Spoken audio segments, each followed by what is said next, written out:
Ceci est un livre audio autogénéré par Google. Introduction. Le langage du genre. Anne Roger et Thierry Terray. CRI, Université Lyon 1. Qu'il soit analysé comme un lieu d'émancipation, de libération et de conquête égalitaire des femmes ou qu'il soit interprété comme une institution qui favorise au contraire l'homophobie et les comportements les plus conformes aux stéréotypes de genre, le sport demeure idéologiquement organisé selon des critères explicites ou diffus d'appartenance sexuelle où chacun et chacune est jugé et classé selon ses goûts, ses pratiques, ses comportements ou ses formes corporelles. En ce sens, le sport est un formidable révélateur de la manière dont, au sein d'une même institution, les individus sont amenés à produire des signes dont la signification genrée est immédiatement perçue et décryptée par ceux et celles qui les voient ou les voisinent. Le corps sportif, mis en mouvement ou immobile, vêtu ou dévêtu, seul ou immergé dans un groupe, est un livre ouvert où le langage utilisé est connu de tous et de toutes. Vitrine d'autant plus importante que le sport est spectacle. Quitte à parader, faut-il adopter voire renforcer les stigmates de son sexe ou au prétexte que le champion est star s'en arranger différemment ? Il y a fort à parier que le corps muscle et le corps énergie, socialement connotés comme masculins, se satisfassent d'un renforcement des signes de la masculinité. La situation est sans doute plus complexe pour le corps esthétique, projeté dans un entre-deux où le sportif et la sportive doivent désormais jouer avec des frontières incertaines. Mais ce langage du corps sportif cohabite avec un discours sur lui. La dynamique historique est même en ce cas particulièrement forte, faisant du sport un outil susceptible de parler de bien d'autres choses que lui, par exemple dans la publicité. Depuis les années 1960, notamment, l'avènement de la société de l'information a progressivement donné à l'image du sportif un poids démesuré. Dès lors, faut-il s'étonner que les descriptions, qu'elles soient journalistiques, artistiques ou même scientifiques, aient tendance à valoriser ce qui est le plus conforme aux représentations dominantes ? Hommes et femmes dérogeant aux modèles, de sexe, de normalité, de race, prennent le risque de littéralement disparaître de la scène, notamment médiatique, ou d'en être les victimes. La comparaison des reportages réalisés sur le basketteur Magic Johnson, le boxeur Tommy Morrison et le plongeur Greg Louganis, tous trois porteurs du VIH à la fin des années 1990, montrent par exemple à quel point le fait d'être reconnu comme hétérosexuel pour les deux premiers, ou au contraire comme homosexuel pour Louganis, entraîne un traitement radicalement différent de l'information. Langage du corps et des objets, discours sur le sportif et la sportive, les deux niveaux méritaient bien un détour. Or, si le corps sportif est bien un langage, les relais de son apprentissage sont multiples et particulièrement efficaces. Le genre est en effet partout, dans le choix d'un survêtement comme dans la ligne d'une raquette, dans une coupe de cheveux comme dans les paroles d'un chant à la gloire du champion ou de la championne.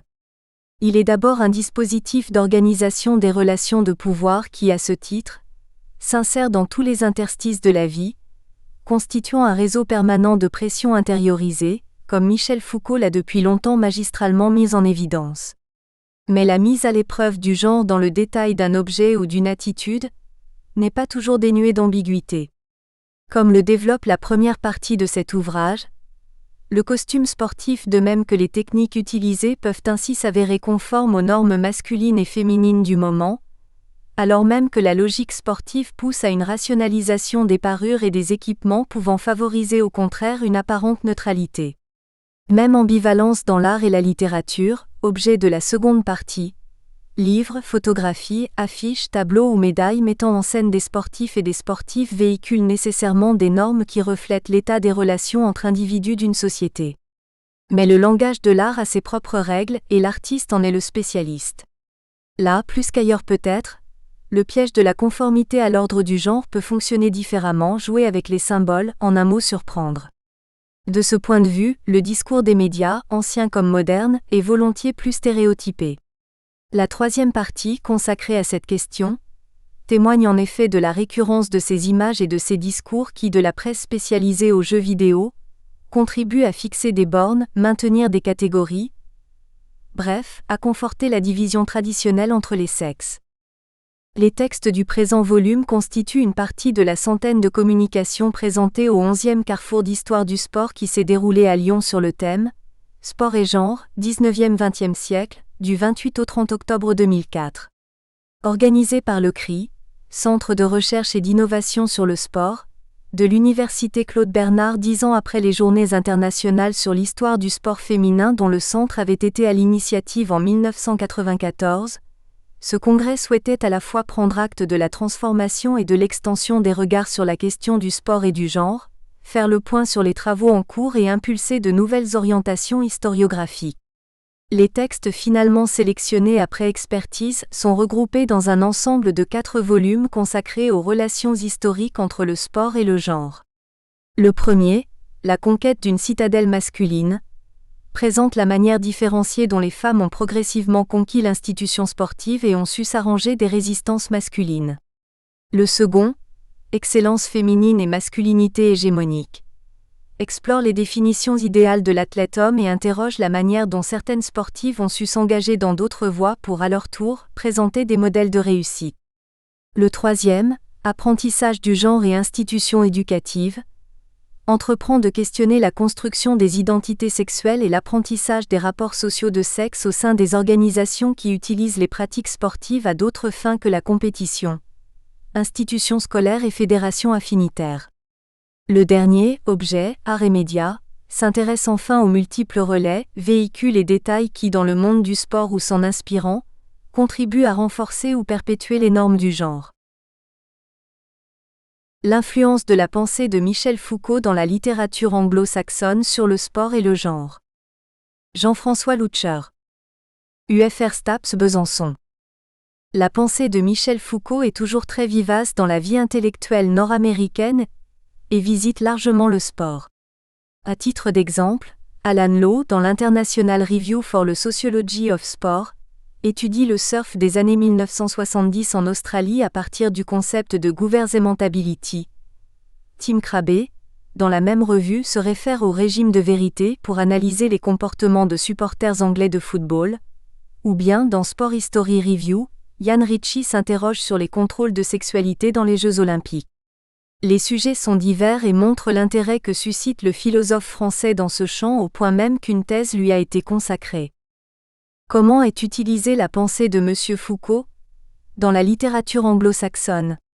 Assistons à la création de nouveaux concepts, de nouvelles démarches? Comment ces travaux ont-ils évolué? Ces quelques interrogations nous permettront de considérer la manière dont est appréhendée l'étude du genre dans les recherches sociales et historiques portant sur le sport outre-Atlantique, à partir de l'étude d'une dizaine de textes parus ces dernières années dans les principales revues spécialisées. 3 parties sont envisagées. Une première porte sur un rapide survol du genre dans les études anglo-saxonnes sur le sport. La seconde s'interroge sur l'importance de la pensée du philosophe français dans les études féministes et enfin, la dernière analyse les quelques articles sur le genre, le sport et l'utilisation des réflexions foucaldiennes. Un survol de l'étude du genre et du sport dans la littérature anglo-saxonne. Une étude rapide de l'historiographie de l'histoire du genre et du sport anglo-saxon permet de distinguer au moins 4 périodes. Les 3 premières sont décrites par Patricia Vertinsky, dans un article de référence paru en 1994 dans le Journal of Sport History. L'auteur fait un état des recherches sur le sport et le genre en distinguant une première période antérieure à 1983, puis une deuxième entre 1983 et 1990 et enfin une dernière jusqu'à 1994. Pour notre part, il nous semble que depuis lors, une autre période peut être discernée. 1 à 1 des études sur le genre inexistantes, avant 1983. Évoquant Melvin L. Adelman, P. Vertinsky rappelle que la littérature sur les femmes et le sport est jusqu'en 1983, narrative et descriptive. Ainsi, avant 1970, d'obscurs récits autobiographiques féminins traitent du genre. Puis, progressivement, la question du pouvoir s'installe largement au cœur des relations entre les femmes et les hommes. Elle s'actualise avec la notion de sphieux, dans les années 1970, à partir des théories féministes marxistes qui instituent la domination de l'homme sur la femme en termes de reproduction, les excluant du monde masculin de la production. Jusqu'à cette époque, pour P. Vertinsky, les différents soubassements théoriques de ces études féministes sont des impasses. Les thèmes de la patriarchie, de la problématique marxiste et de la théorie psychanalytique sont inaptes pour montrer les multiplicités de l'histoire féminine. Néanmoins, tous ces changements ont conduit les féministes à envisager le genre comme un élément des relations sociales, et une première manière de prendre en compte les relations significatives de pouvoir. Cependant, la question de la diversité entrée parmi les femmes reste un problème pour les historiennes féministes nord-américaines. Certaines continuent à caractériser les femmes comme une catégorie unitaire, d'autres insistent pour dire qu'il faut prendre en compte leurs différences, car toutes les femmes n'ont pas la même histoire. 1 à 2 Le premier renversement de marée, 1984 à 1990, Watershed. Le genre, une question de différence sexuelle. Dans les années 1980, selon la chercheuse canadienne, une nouvelle forme d'étude de l'histoire de l'homme prenant en compte le genre apparaît. Elle est conduite par F. Sedgwick à partir de ses études sur l'homophobie et l'homosexualité masculine, qui défendent l'idée que l'histoire masculine peut être vue différemment. Mais c'est Nancy Struna qui, l'une des premières, en 1984, questionne ce sous-champ en mettant en relation les études féminines et l'analyse du sport féminin. Ces questions seraient nouvelles parce que jusqu'à présent, le sport a été considéré comme mâle, moderne et athlétique. Pour la professeure de Vancouver, on est loin des traditionnelles périodisations et démarches. Désormais, cette forme d'histoire fait appel à d'autres interrogations comme l'identité, le conflit et la relativité de l'égalité. Il faut néanmoins attendre la fin des années 1980 pour que cette recherche démarre réellement avec des auteurs comme Gertrude Pfister, Nancy Theberge, Catriona Parat, Nancy Struna, Jennifer Hargreaves ou Hélène Lenskiji. Tous ces travaux envisagent de profonds changements dans les manières dont le sport a historiquement perpétué la domination des hommes et assuré l'oppression des femmes. C'est aussi à cette époque que la notion de genre devient une référence chez les féministes outre-Atlantique, notamment dans la définition traditionnellement admise de Joan Scott qui parle de l'organisation sociale des différences sexuelles. Bien que la décennie 1980 soit souvent restée centrée sur les exploits de quelques sportives, Suzanne Langlen, Ellis, pour P. Vertinsky, elle est loin d'être négligeable car elle a fourni de nombreux travaux et a renouvelé les méthodes des historiens. Beaucoup de questions ont été posées, et les problèmes du genre sont apparus. Ainsi, le livre de Roberta Park et de James Mangan est significatif de la manière dont l'histoire du sport féminin est envisagée à l'époque. Dans cet ouvrage, la période victorienne est étudiée à travers la surveillance des femmes qu'imposent l'éducation physique et la médecine. Mais alors que les travaux sur le contrôle féminin par le sport se multiplient, d'autres interprétations, comme celle de E.K. Micron, voient dans le sport un moyen d'émancipation. Bref, bien que le genre soit admis comme objet d'étude, il n'en reste pas moins que l'interprétation semble toujours basée sur des différences sexuelles. Mais c'est grâce à ces travaux cumulatifs que les connaissances se sont enrichies, en particulier à propos de l'aspect conflictuel du pouvoir, et ont donné lieu à des théories de la multiplicité plutôt qu'à des théories de la femme. 1-3 Deuxième renversement de marée. Après 1991, l'extension de la notion de genre et la référence foucaldienne. La recherche des différences sexuelles aboutit néanmoins à nourrir un autre champ d'études. Ainsi, P. Vertinsky voit dans la publication de R. Park de 1991 le deuxième renversement de marée concernant cette recherche. En effet, suivant R. W. Connell et d'autres, cet auteur pense les hommes et les femmes ensemble et étend la notion de genre à la race, l'ethnicité, la classe, le lieu et l'âge. Elle montre que les études en sport ne peuvent se contenter d'appliquer des concepts issus d'autres champs, et que ces notions doivent être tissées ensemble dans une analyse inductive du sport à l'aide du plus simple des éléments, le corps, pris dans ses implications sociales. D'autres recherches ont emboîté le pas à cette démarche. Celle de A.R.N.D. Kruger a porté sur la race et le genre dans l'Allemagne nazie. E.K. McCrone a par la suite exploré après Catriona Parat les influences relatives de la classe et du genre sur les sportives ouvrières en Angleterre. Quant à Anne Struna, elle a souligné la diversité des expériences féminines et la nature constante des changements des relations de genre dans l'Amérique naissante. C'est dans ce renouvellement des recherches historiques et l'attention nouvelle portée au corps qu'apparaissent les premières références aux travaux de M. Foucault au début des années 1990. Nancy Theberge, C.L. Cole, D.L. Andrews, utilisant la pensée du philosophe français, avec d'autres auteurs comme Bakhtin et Elias apparus, un peu plus tôt, ont tous, selon Pevertinsky, ébranlé le privilège cartésien du sujet en prétendant que le corps est le vrai objet de la discipline dans les prisons, les asiles et les écoles. Certains travaux, selon Sheila Wigmore, sont à peine perceptibles, et ne concernent plus seulement les aires d'études reconnues comme la société et les médias et leur attitude envers les femmes, mais aussi la vision qu'ont les hommes des sportives. Ainsi, l'histoire des représentations semble être au centre de tout un courant de pensée des études féministes qui s'efforcent de comprendre les difficultés que rencontrent les femmes. Allen Gutman a par exemple étudié l'évolution des sportifs depuis l'Antiquité jusqu'à nos jours. À travers l'art, la littérature, les chroniques religieuses, les magazines et les journaux professionnels, il a mis en lumière les pratiques féminines dans différentes cultures et périodes. Quoi qu'il en soit, les recherches ont beau se démultiplier, il semble que les féministes, pour le professeur de Vancouver, ont du mal à se distancer de leurs expériences premières. Dans ce but, elles doivent abandonner une histoire les impliquant personnellement pour aborder d'autres formes d'études comme c'est le cas de certains récits mettant en cause la vie journalière des femmes. Pevertinsky, 10 ans après, évoque les pièges de l'histoire post-moderne à propos des études sur le genre.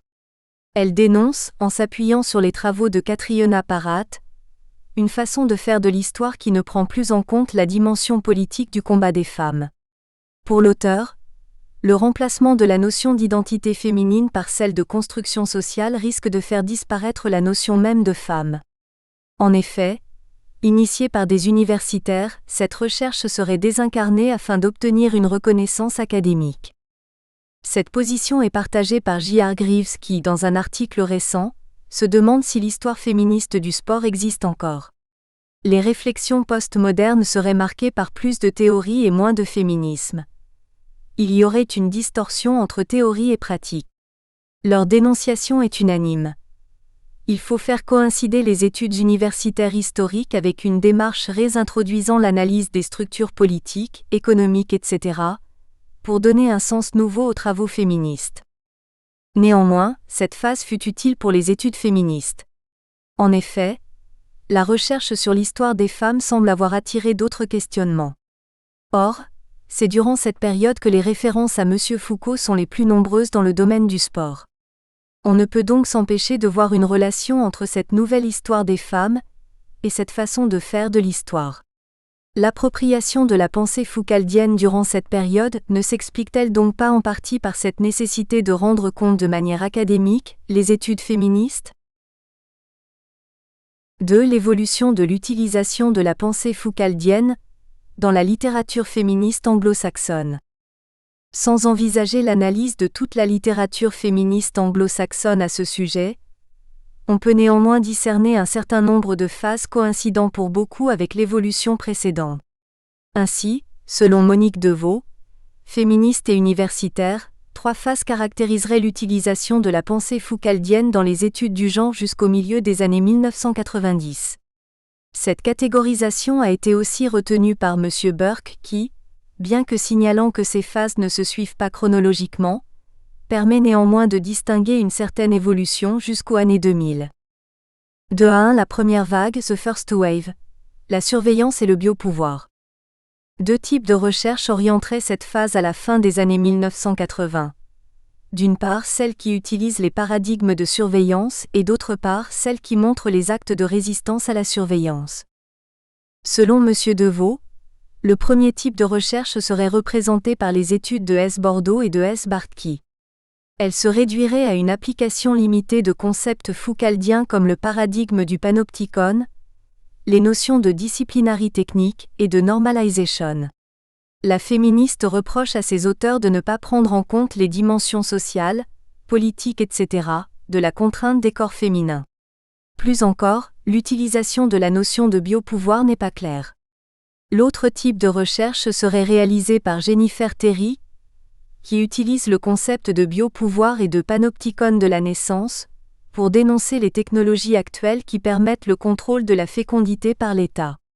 Néanmoins, l'auteur éviterait les excès du paradigme foucaldien en décrivant les résistances individuelles et collectives. Elle montre ainsi comment un groupe d'avocats et d'éducateurs féministes déjoue la surveillance médicale, vis-à-vis du sida. Mais ces études semblent se contenter de dénoncer les contraintes qui s'appliquent sur les femmes. Une autre étape ouvre alors sur l'analyse des processus de contrôle. 2 à 2 La seconde vague. Là où il y a pouvoir, il y a résistance. Selon M. Deveau, le deuxième paradigme de Foucault articule le savoir et le pouvoir dans une forme de résistance qui vient d'en bas. La préoccupation recoupe alors le souci des nombreuses féministes qui pensent la femme dominée, mais non soumise et dénuée de pouvoir. On retrouve cette problématique, au début des années 1990, dans la réflexion de S. Ekman. Elle favoriserait les discours de résistance à la subordination des femmes. Mais, pour l'universitaire féministe, cette seconde vague a posé un certain nombre de problèmes précisément à partir de ce concept agonistique, trouvé si pratique mais très relativiste par ailleurs. Les féministes de cette période penseraient M. Foucault comme post-modem, c'est-à-dire comme quelqu'un coupable de survoler les problèmes politiques du pouvoir et de la résistance. Nancy Fraser, par exemple, trouve le pouvoir normativement neutre et peut-être positif. Par ailleurs, Nancy Hartsock pense que le pouvoir obscurcit la nature systématique de l'oppression du genre. Faisant écho à la critique de Anne Fraser, elle dénonce l'universalité du pouvoir et prétend que le modèle de M. Foucault ne permet pas de rendre compte des injustices systématiques. Cependant, pour M. Deveau, cette position de neutralité ne reflète pas l'engagement du philosophe français.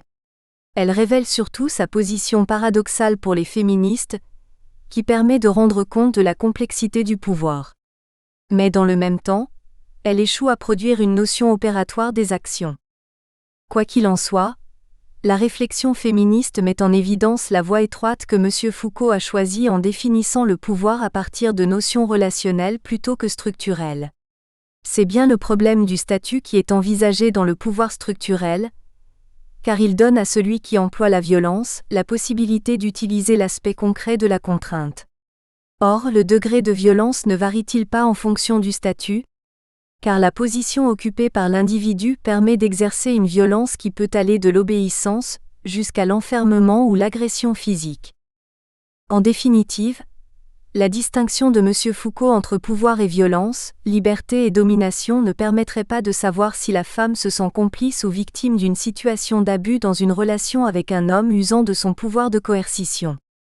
M. Deveau rapporte ainsi que, lors d'une table ronde, le philosophe français a défendu l'idée que la sexualité ne devrait pas être l'objet de la punition dans un viol. La position de M. Foucault sur le corps serait ambiguë. Elle mettrait en exergue un aspect de la contrainte de la liberté féminine, que peuvent difficilement prendre en compte les hommes puisqu'ils se situent sur une dimension plus symbolique en détenant le pouvoir réel. Néanmoins, on peut bien sûr discuter cette position, en se demandant si le fait d'être un homme entraîne forcément une position de domination.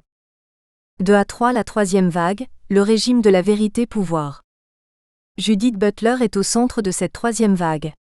Elle propose de regarder le genre comme étant matériellement et discursivement construit autour de l'utilisation répétitive de mots, d'actes, de gestes et de désirs. Le genre serait le résultat d'un discours construit.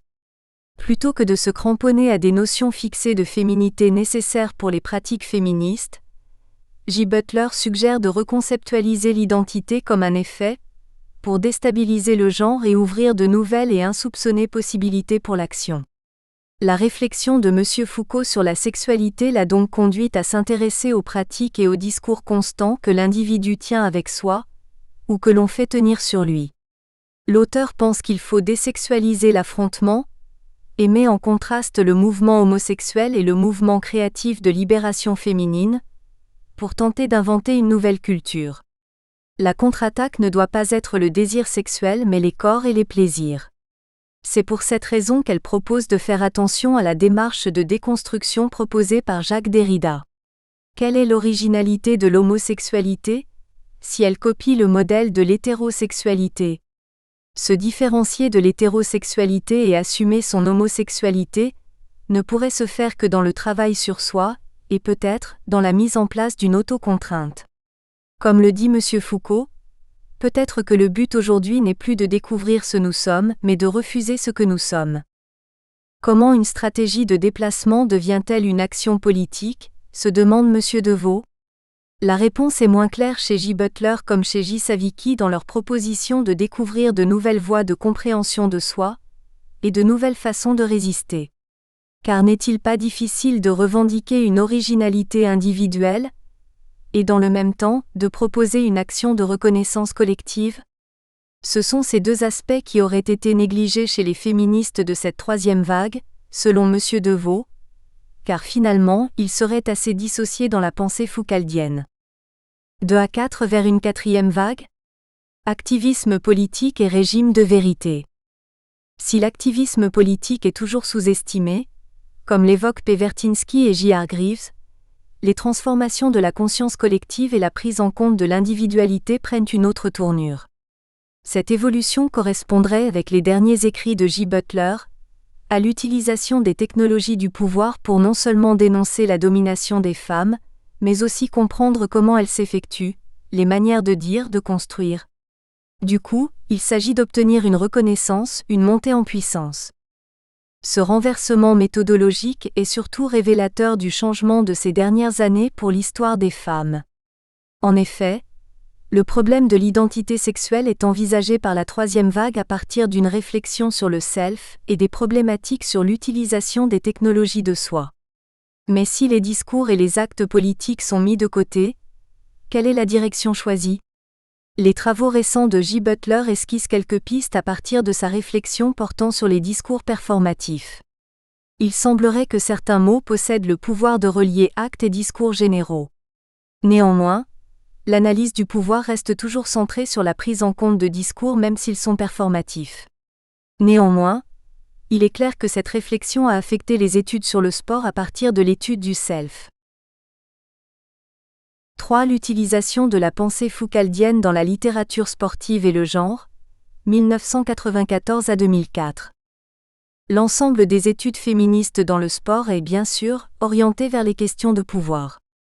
Mais ces dernières ont évolué considérablement dans cette période, au point que l'on peut se demander si la référence à la pensée foucaldienne est toujours possible. En particulier, la notion de self, centrale dans les études féministes, devient une référence incontournable dans les travaux portant sur le sport féminin. On a ainsi pu mettre en évidence 3 catégories dans l'utilisation de la référence foucaldienne. Celle qui utilise les concepts du philosophe français sous la forme d'alibi. L'auteur est seulement cité et les notions sont souvent mélangées. Celle qui utilise la pensée du philosophe comme un outil et qui permet, en appliquant ces notions, d'effectuer une illustration de sa démarche, et enfin celle qui essaye en tant qu'instrument de dépasser sa réflexion. 3 à 1 alibi, la dénonciation du pouvoir et des discours. Les premières études citant M. Foucault, au début des années 1990, sont souvent effectuées dans un but de dénonciation de la domination féminine. Or, si ce genre de travaux semble encore exister, on constate un déplacement des problématiques à partir du cadre foucaldien. Ainsi, par exemple, l'étude de Richard Light et David Kirk qui porte sur les discours des entraîneurs australiens de rugby et leur influence sur les joueurs, utilise des concepts foucaldiens et bourdieusiens pour justifier une recherche ayant de vagues liens avec la pensée de ses auteurs. En ce qui concerne M. Foucault, seule la notion de discours est employée, mais sans avoir été discutée auparavant. Le résultat consiste à dire que la structure de masculinité, R.W. Connell reprenant Pierre Bourdieu, est essentielle dans la formation des joueurs de rugby de cette école. Un entraînement trop masculin avant un match important conduirait à mettre sur la sellette ces joueurs qui n'ont pas l'habitude de partager ces valeurs de masculinité, agressive, virile et machiste. Bien sûr, les limites de l'article sont évidentes. On ne sait pas comment est analysé le discours des entraîneurs. De plus, l'étude est d'autant plus vague qu'aucune information sur les catégories sociales des élèves n'est disponible. Le rapide descriptif historique rappelle qu'à partir de 1995, date de la professionnalisation du rugby dans ce pays, les contacts ont été moins recherchés et le respect des juniors à l'égard des seniors s'est perdu. Ainsi, cette étude ne se contente plus de dénoncer sans réellement chercher à comprendre, mais à interpréter les faits afin, semble-t-il, d'infléchir leur portée. Si l'originalité du travail se résume à la problématique et au champ exploré, par contre, les manières d'analyser uniquement les discours sans tenter d'interpréter les pratiques relèvent d'une méthodologie plus ancienne de la pensée foucaldienne. Pourtant, il existe depuis longtemps l'idée que la pratique des sports en eux-mêmes pourrait participer à la prise de puissance des femmes, empowerment. À la fin des années 1980, N.T. Berge et J.R. Greaves avaient dénoncé l'idée que les sports d'équipe favorisaient les rapports entre hommes et femmes et repoussaient les peurs de l'autre. Mais il faut attendre la décennie suivante pour que, selon Candace Ashton Schaeffer et al., cette démarche prenne finalement une dimension plus pragmatique. Ainsi, M.J. Kane, en 1995, suggère que les différences liées au genre pourraient être contournées si le sport était réellement conceptualisé comme un continuum de performance. L'opposition binaire homme-femme pourrait ainsi être dépassée et organiser la structure du sport autour de l'habileté, et non du genre. Désormais, une autre dynamique de compréhension des mécanismes du pouvoir par les pratiques sportives s'installe. Il ne s'agit plus seulement de dénoncer les formes de pouvoir à partir de discours généraux. Et il faut sans doute expliquer l'utilisation de cette notion de self par le fait qu'elle sollicite plus le domaine de la pratique que celui des discours. 3.2 La notion de self, un outil pour comprendre. Avec la notion de régime de vérité, et plus largement de self, cette idée de technologie du pouvoir est déclinée.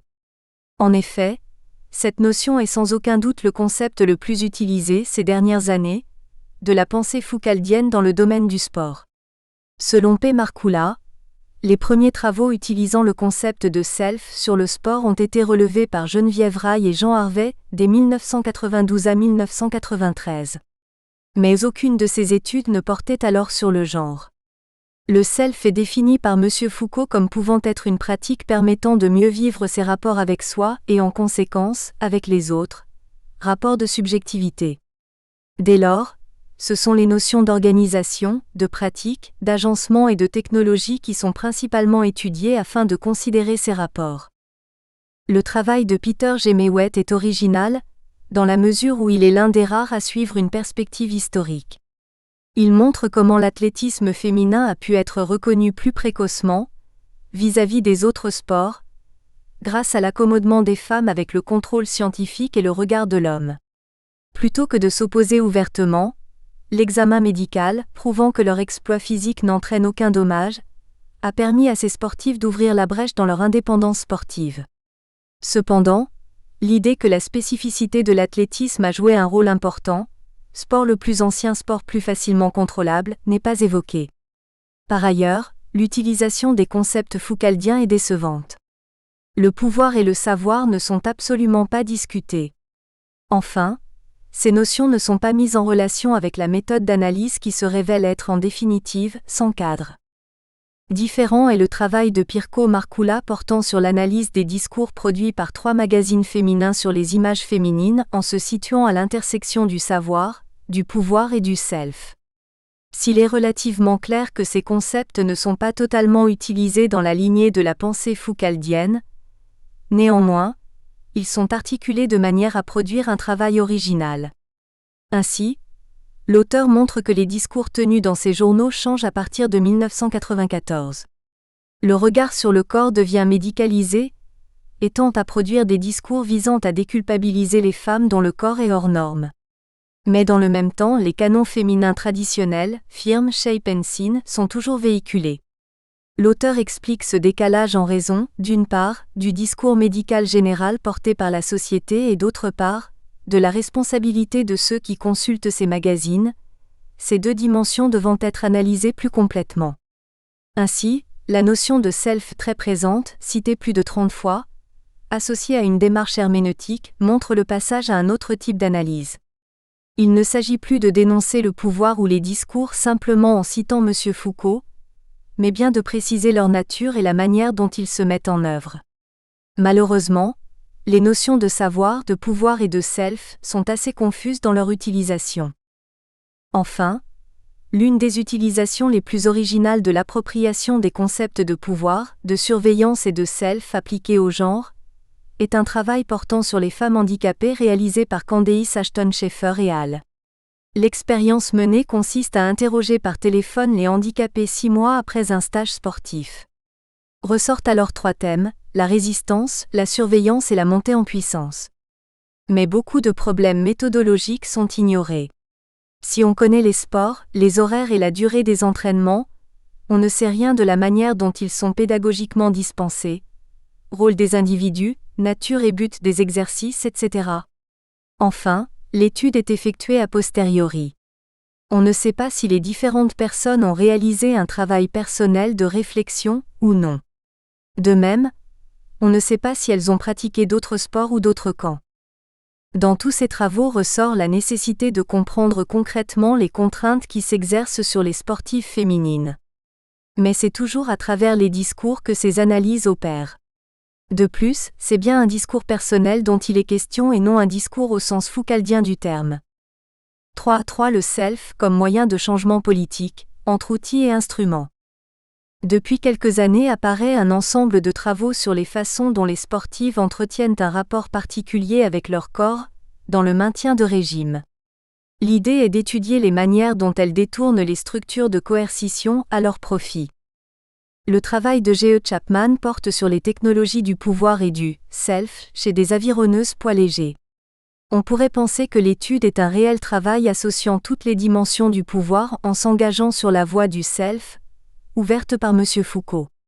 En effet, l'auteur, décrivant les régimes que les sportifs s'imposent à la fois au niveau de la nourriture et des temps de repas, argue qu'elles s'inscrivent dans une attitude qui relève d'une démarche d'analyse des technologies du self. Les sportifs se contrôlent les unes les autres, la mesure du poids est constante avant et après le repas, certaines se font même vomir après avoir trop mangé. De plus, le pouvoir est très lié à des discours dans lesquels la forme des corps est primordiale. Il faut paraître fine pour être en bonne forme. Si, pour l'auteur, une démarche de transformation de soi caractérise le rapport au régime, car ces processus ont un impact après que ces sportives aient arrêté le sport, on ne connaît pourtant pas la durée du phénomène. Par ailleurs, l'étude consiste en des entretiens semi-directifs sur la manière dont les avironneuses contrôlent leur poids. Le travail critique sur leur démarche est limité. Plus encore, les structures du pouvoir qui pourraient contribuer à leur contrôle, entraînement, déplacement, entraîneur, ne sont pas analysées. Enfin, bien que l'auteur signale la nécessité de pondérer l'étude par la position sociale dominante des athlètes, blanches, bien instruites, la relation entre la possibilité de perdre rapidement du poids et les habitudes socio-culturelles n'est pas évoquée. Une roweuse issue d'un milieu défavorisé aura-t-elle plus de facilité à perdre du poids ? La démarche est donc largement superficielle du point de vue des concepts foucaldiens. De plus, le manque d'études des macrostructures confirme le point de vue de J. Hargreaves et P. Vertinsky sur l'abandon du combat politique. Une autre étude semblable est menée par David Jones et Jennifer Jones. Elle est centrée sur le régime observé par 17 athlètes dans 4 sports, à partir des concepts de surveillance et de technologie de soi.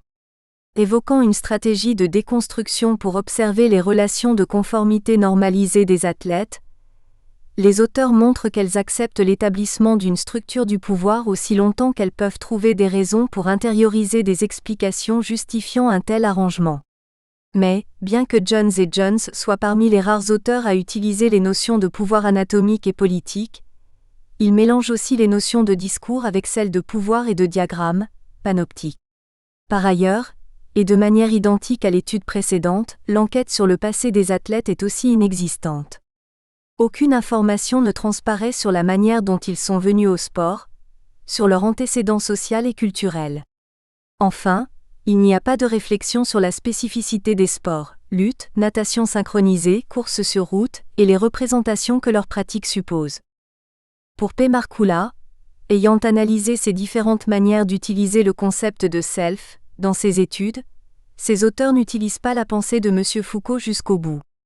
Aucun de ces travaux, incluant Wesley sur les bodybuildeuses, n'envisage la question du self comme une critique consciente de la pratique pouvant participer à la construction de soi. En effet, pour l'auteur, l'individu se constitue en tant que sujet social à la condition d'être conscient de ses contraintes. En conséquence, ces études ne s'inscriraient pas réellement dans une démarche foucaldienne. Pour notre part, le manque de réel travail sur les concepts forgés par le philosophe conduit à ignorer un certain nombre de réflexions. Malgré les critiques formulées par P. Markula, la prise en compte de certains concepts foucaldiens en tant qu'instrument semble se rapprocher de la dimension pratique des discours, J. Butler. Si le pouvoir est toujours la pierre d'angle de ces études, Il recoupe le savoir, discours et la notion de self dans des dimensions qui sont à préciser. Néanmoins, tous ces concepts ne sont pas réellement discutés, savoir, pouvoir, et de plus, il manque un certain nombre de notions. Ainsi, la centration sur une seule catégorie de concepts foucaldiens limite sans doute l'interprétation bien qu'elle fournisse par ailleurs des études originales. Conclusion. L'utilisation de la démarche foucaldienne dans la littérature anglo-saxonne concernant le genre et le sport ressemble, comme ses auteurs le disent assez souvent, à un kit tool, boîte à outils. Selon le type de recherche, un outil préférentiel est sollicité. Cependant, on assiste depuis une dizaine d'années à une centration exclusive sur le pouvoir et la notion de self. Les réflexions sur les concepts de savoir, notamment la référence aux visibilités et aux énoncés, sont absentes. De plus, la notion de pouvoir est souvent employée de manière limitée, même si elle semble correspondre en partie à la définition foucaldienne. Or, une réflexion visant à prendre en compte ces diverses notions réintroduirait ces différentes dimensions. C'est sans doute ce qu'envisage d'une autre manière P. Vertinsky lorsqu'elle réclame une histoire du genre plus politique et plus proche des femmes. Par ailleurs, une réflexion d'ensemble sur ces différentes notions n'existe pas. Or, comme nous l'avions déjà signalé en nous référant à Gilles Deleuze, utiliser partiellement la pensée de M. Foucault, c'est l'atrophier et ne pas la respecter. En particulier, le surinvestissement du concept de self visant à enrichir celui d'empowerment attire l'attention sur l'intérêt que semblent porter ces recherches sur l'individu au détriment des structures. Ainsi, le self est pris, chez P. Markula, comme le moyen d'atteindre une liberté qui existerait en soi. Cette démarche est consciente et volontaire, P. Vertinsky, J. Hargreaves, etc. De plus, cette notion s'inscrit dans ses travaux, dans une sorte de tentative de réconciliation entre la théorie et la pratique, J. Butler, comme si les mots pouvaient induire un comportement, comme si un individu pouvait exercer un pouvoir sur l'autre à distance et de manière consciente. D'ailleurs, l'idée de surveillance, de contrôle pouvant être à l'œuvre à cause du regard masculin, notion de gaz, est aussi très présente dans les travaux anglo-saxons sur le genre et le sport. Or, un contrôle est-il toujours conscient et identifiable ? Car si avoir une action sur sa vie, en faire une œuvre d'art, est bien une idée défendue par M. Foucault, il est erroné de penser que les technologies du soi et du pouvoir représenteraient une démarche consciente envers une vérité absolue et la liberté. La résistance s'exerce là où s'exerce le pouvoir, mais pas forcément dans l'optique d'obtenir une liberté essentialiste déterminée. La notion de self n'est pas le retour du sujet chez M. Foucault. Il est fondamental d'insister sur ces différences afin de ne pas tomber dans une idéologie réductrice qui pourrait s'avérer dommageable. Malgré ces limites, il y a quand même un intérêt à étudier la manière dont est utilisée la pensée foucaldienne dans les études anglo-saxonnes portant sur le sport et le genre. L'analyse a ainsi révélé combien des réflexions nouvelles pouvaient être abordées, et produire des pistes intéressantes à partir de notions empruntées à d'autres démarches. S'il n'y a pas d'interdit à utiliser des pensées différentes, car elles n'appartiennent plus réellement à l'auteur dès qu'elles ont été formulées, les chercheurs ne se doivent-ils pas plus simplement de préciser dans quelle mesure ils les emploient ? Première partie. Costume, technique et attitude. Quoi de plus trompeur, mais aussi finalement de plus révélateur que les apparences. Gestuels et vêtements et sportifs, oscillant entre efficacité technique et code de genre, alimentent les imaginaires et participent de mises en scène particulières qu'il convient de décrypter. Sandrine Jamin montre ainsi comment, depuis les années 1920, la silhouette sportive se transforme entre neutralisation et sexuation. Pour une période plus récente et à propos des courses d'endurance, Aude Motio aboutit une conclusion plus nuancée. Le genre se trouverait dépassé par la communauté de destin des sportifs, l'essentiel étant finalement moins d'afficher une identité genrée que les signes d'une expérience sportive commune à partager. Enfin, franchissant les siècles et les océans, Yves Leloup s'intéresse au cas de la vaïne tahitienne qui cristallise de nombreux clichés. Dans ce cas encore, les vêtements mais également la gestualité évoluent au gré d'un acceptable, défini tantôt par la population locale, tantôt par le colonisateur une fois débarqué sur l'île. Ces trois textes insistent, chacun à leur manière, sur le caractère hautement signifiant d'éléments qui pourraient apparaître au premier abord comme de simples détails. En attirant notre attention sur eux, les auteurs nous obligent à rester vigilants et à envisager les relais qui perpétuent les normes du genre de façon plus insidieuse mais peut-être, à ce titre, plus efficace. Le vêtement sportif des femmes des années folles aux années 1960 de la transgression à la neutralisation du genre. Sandrine Jamin. CRIEA 647, UCBL. À la fin du XIXe siècle, de nouvelles silhouettes féminines font leur apparition, les femmes en culotte. Enfourchant les bicyclettes, parcourant parfois les sentiers alpestres, ces femmes, avides de liberté, à la recherche de performance dit-on, ne passent pas inaperçues. Définies comme des êtres hybrides, des personnages moitié hommes, moitié femmes, ces adeptes de sport éveillent la curiosité mais surtout suscitent la méfiance. De ce fait, elles seront souvent ridiculisées, méprisées et même réprimées. En 1930, près d'un demi-siècle après l'épisode des femmes en culotte, Violette Maurice, sportive accomplie et figure emblématique des années folles, se fait exclure de la Fédération féminine sportive de France en raison d'une tenue jugée trop masculine, le pantalon. Pourquoi certains vêtements dérangent-ils lorsqu'ils sont portés par une femme ?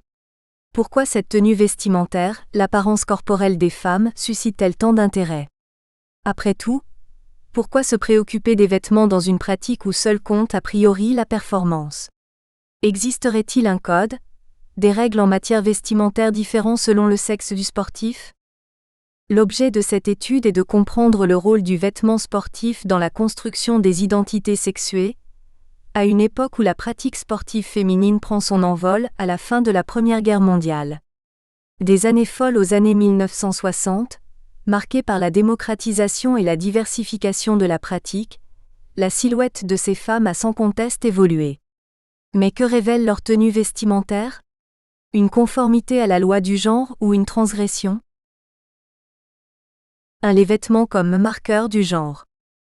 Selon Nicole Pellegrin, l'étude du vêtement offre un point de vue inédit, objet à voir pour lui-même, mais aussi objet d'où l'on peut voir l'ensemble de la réalité sociale, son environnement matériel comme ses usages du symbolique, ses pratiques collectives comme les calculs personnels des individus.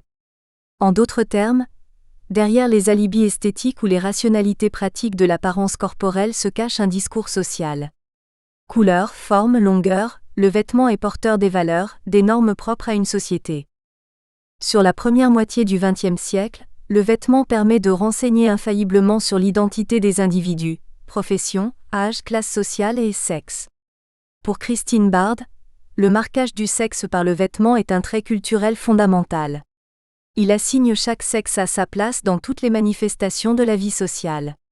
Ce qui signifie que pour délimiter le masculin et le féminin, autrement dit délimiter les frontières du genre, on va avoir recours à des scientifiques, mais aussi aux vêtements, qui vont donc devenir des marqueurs du genre. À chaque sexe, son vêtement. Le pantalon, symbole de pouvoir et de domination, devient le vêtement masculin par excellence, celui du chef de famille au sein du couple. Ne disait-on pas autrefois, qui culotte a, liberté a. D'où la fameuse dispute pour la culotte. Pour les femmes, en revanche, les représentantes esthétiques du foyer, c'est un vêtement ouvert, la robe, qui est préconisée.